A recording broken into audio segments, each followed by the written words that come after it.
அனைவரையும் வரவேற்கிறேன். தினம் ஒரு திருக்குறள் மூலமாக உங்களை சந்தித்துக் கொண்டிருந்தேன். ஆனால் இப்பொழுது நான் கூற இருப்பது கிராமத்து பழமொழி.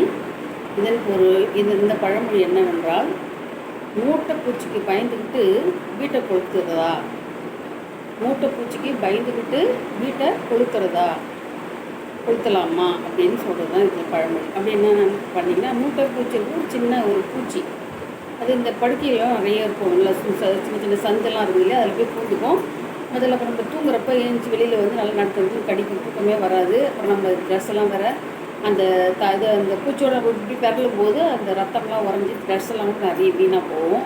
நிறைய இந்த தலைகாணி, பெட்டு, பாய், இதில் கட்டில் இதெல்லாம் நிறைய இருக்கும் அந்த மூட்டைப்பூச்சின்னு சொல்கிறது.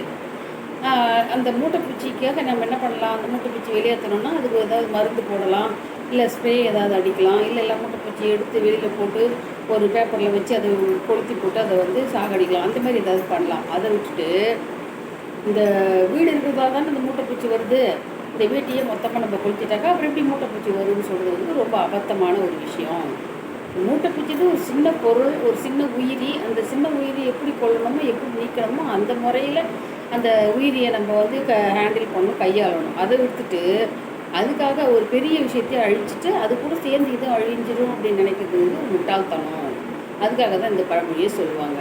அதே போல் இப்போ உதாரணத்துக்கு ஒரு ஒரு குடும்ப தலைவன் தலைவர் 2 பேர் இருக்கிறாங்கன்னு வச்சுக்கோங்க. அவங்க ஏதோ ஒரு நிறுவனத்தை வச்சுருக்கிறாங்க, இல்லை ஒரு வேலை பார்க்குறாங்க, இல்லை ஒரு தொழில் செஞ்சுட்டுருக்குறாங்க. அப்படின்போது அவங்க வீட்டில் ஏதோ ஒரு தப்பு நடந்துடுது, பிள்ளையோ பொண்ணோ ஏதோ ஒரு தகாத காரியம் செஞ்சிடறாங்க, ஒரு தப்பு செஞ்சிடறாங்க அப்படின்னாக்கா அவங்களுக்காக இவங்க என்ன பண்ணுறது, நான் இந்த வேலையே வேணாம், இந்த தொழில் என்ன விட்டுருவோம், இனிமேல் நம்ம பிள்ளைங்களே பார்ப்போம்னு சொல்கிறது ரொம்ப முட்டாள்தனம்.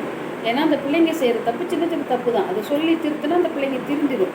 அப்படி இருக்கிறப்ப அதுக்காக மெனக்கிட்டு இவங்க வந்து செய்கிற தொழிலையோ வேலையோ அதெல்லாம் விட்டுட்டு ஏதோ ஒரு வருமானம் வரக்கூடிய ஒரு விஷயத்தை விட்டுட்டு இந்த குழந்தைங்களே பார்த்துட்டு இருந்தால் அப்போ இந்த குழந்தைங்க வளர்கிறதுக்கு தேவையான பணத்தை யார் கொடுப்பாங்க?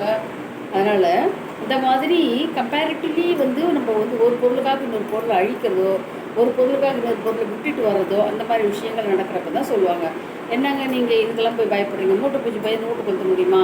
அது மட்டும் அது நடக்கட்டும், அந்த பிள்ளைகிட்ட சொன்னால் தெரிஞ்சுட்டு போகுதுங்க, அதை விட்டுட்டு நீங்கள் மட்டும் உங்கள் வேலையை பாருங்கள், அதுக்கு மட்டும் அந்த வேலையை பாருங்கன்னு சொல்லுவாங்க. அதுதான் ஒரு சின்ன விஷயத்துக்காக ஒரு பெரிய விஷயத்தை அழிக்கிறதோ, அதை விட்டுட்டு வர்றதோ, அதுலேருந்து விலகிறதோ உசிதமான காரியம் இல்லை. இந்த சின்ன விஷயத்தை எப்படி ரெக்டிஃபை பண்ணணும், எப்படி அதை வந்து சரி பண்ணணும், எப்படி அதை வந்து சரியான பாதைக்கு கொண்டு போகணுன்ற வழி தான் நம்ம தேர்ந்தெடுக்கணும் ஒழிய அதை விடுத்து இதுக்கு பதிலாக பெரிய விஷயம், மூட்டைப்பூச்சின்றது சின்னது, வீடுன்றது பெரியது, இந்த மூட்டைப்பூச்சி மாதிரி லட்சம் மடங்கு அதிகமான ஒரு விஷயத்தை நம்ம இழக்கக்கூடாது. அதுதான் சின்ன விஷயத்தை சரி செஞ்சு அதுலேருந்து மீண்டு வர வேண்டிய ஒழிய பெரிய விஷயத்தையும் அதனோடு சேர்த்து அழித்து நம் வாழ்க்கையும் அழிந்து போக விடக்கூடாது என்பதுதான் இந்த பழமொழியுடைய பொருள். நாளை சந்திப்போம். நன்றி, வணக்கம்.